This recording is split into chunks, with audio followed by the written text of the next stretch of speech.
Садула Дураку е вице-премиер и министар за политички систем и односи меѓу заедниците, кои се трите врвни достигнувања за доброто на македонската држава, што ги направил Дураку, за да ги заслужи привилегиите да биде втор човек во извршната власт. Побаравме владиниот портпарол да ги наброи.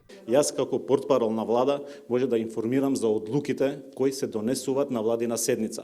Една од тие одлуки и е одлуката на владата господинот Дураку да биде вице-премиер за политички систем. Конкретен одговор нема, ама па затоа владата е убедена дека Дураку имал искуство. Се надеваме дека господинот Дураку со неговото искуство ќе придонесе на унапредувањето на правата на етничките заедници, политичкиот систем во државата и други проекти. А искуството по кое македонските граѓани го памтат Дураку е изолацијата на неговиот престој во Министерството за животна средина, без речиси ниту една пресконференција, одржан говор, преземена мерка за спречување на загадувањето, кога Скопје се прослави на врвот од светската црна топ листа.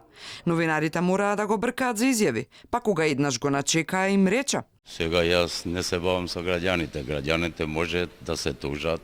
Знаете вие дека ние, Македонија, ние сме Швајцарија.